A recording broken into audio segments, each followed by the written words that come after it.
कुशीमेढे गावामध्ये समस्त ग्रामस्थांच्या यथाशक्ती आणि यथाभक्ती या सत्कर्म कार्यातून या सप्ताहाचं आयोजन केलेलं आहे। पांडुरंगाचं हे नामसंकीर्तन महायाग हा 3 दिवसाचा आपल्या गावामध्ये होतो।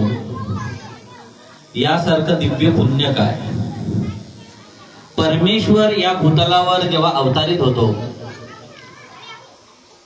तो अवतारित होतो मनुष्याला ज्ञान देण्याकरता, आणि जेव्हा मनुष्याला ज्ञान देऊन त्या परमेश्वरापर्यंत पोहोचण्याची साधना परमेश्वर आपल्या ज्ञानामधून समस्त पृथ्वी तलावर असणाऱ्या मनुष्यगणास हा देत असतो।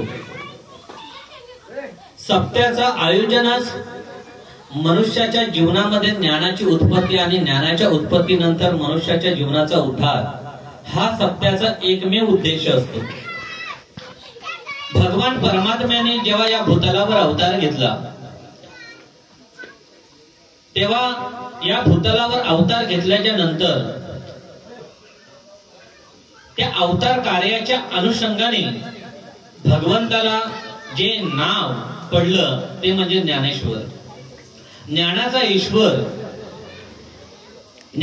ईश्वर जो मनुष्याच्या जीवनामध्ये ज्ञानाची उत्पत्ती करतो, त्या उत्पत्ती करणाऱ्या त्या परमेश्वराने जेव्हा या भूतलावर अवतार घेतला तेव्हा आपल्या या हरिनामाची पताका रोवण्याकरता या भूतलावर अनेक महिमा केल्या, आणि या महिमा करून मनुष्यगणामध्ये ईश्वर प्राप्तीची ओढ निर्माण केली, आणि तो ईश्वर प्राप्तीची ओढ करणारा म्हणजे ज्ञानेश्वर।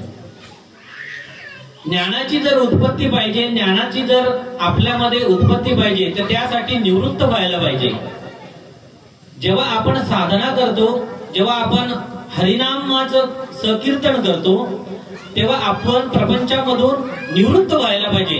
म्हणून भगवंताचा मोठा भाऊ बनला तो निवृत्त, आणि जेव्हा निवृत्त व्हाल ज्ञानाची उत्पन्नता होईल, आणि ही ज्ञानाची उत्पत्ती तुमची जेव्हा हळूहळू वाढत जाईल, म्हणून भगवंताने स्वतःचा भाऊ केला तो सोपान म्हणजे ज्ञानाच्या उत्पत्तीची एक अवतारित झालेला आहे तो मनुष्य कल्याणच करता। कारण या जन्म आणि मृत्यूच्या पूर्ण चक्रव्यूहामधून जो मनुष्य भ्रमण करतो आहे, या भूतलावर जेव्हा मनुष्याचा जन्म झाला, तो जन्म झाल्याच्या नंतर जो मायेमध्ये अघटित अशा कृत्य करतो आहे, आणि त्या कृत्यातून त्याला म्हणून अवतार घेतला तो संतांनी, आणि संतांनी आपल्या अनेक अशा अभंगातून मनुष्याला भगवंताची सेवा करण्याकरता, भगवंताचं आराधना करण्याकरता भगवंताने त्या आराधनामध्ये स्वयं अभंगाची निर्मिती केली, आणि संतांच्या मुखातून त्या अभंगाची निर्मिती झाली। आपण जेव्हा हा सप्ताह असतो त्या सप्त्यामध्ये दीप ज्योतीचा कार्यक्रम ठेवतो। तो दीप ज्योतीचा कार्यक्रम का ठेवतो? शरीरामध्ये तो परमात्म्याचा निवास आहे। परम आत्मा म्हणजे तुमच्या शरीरामध्ये जो आत्मा आहे तो परम ईश्वराचा बनलेला आहे, म्हणून त्याला परम आत्मा बोलतात।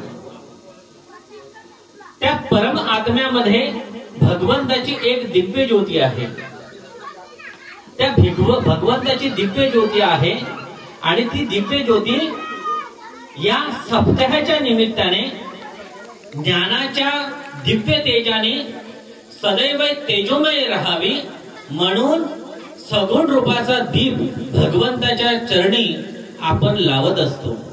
तो दीप भगवंताच्या चरणी लावण्याचा उद्देश असा असतो की जसा भगवंताच्या चरणी आपण दीप लावला आणि त्या दीपातून अंधकारातून दिव्यमय प्रकाशाची जशी निर्मिती झाली, त्याचप्रमाणे आपल्या या देहामध्ये ज्ञानाची उत्पत्ती होऊन भगवंताच्या सदैव नामस्मरणामध्ये आपण एकरूप झालं पाहिजे आणि या मोहमायेच्या संसारामधून सुद्धा परमात्मा परम ईश्वराची सेवा आपल्या हातून झाली पाहिजे। आणि ही सेवा होण्याकरता आपल्या या शरीरामध्ये ज्ञानाच्या दिव्याची प्रकाशता ही अत्यंत आवश्यक आहे। आणि म्हणूनच आपण हा दीपक ज्योतीचा कार्यक्रम करत असतो।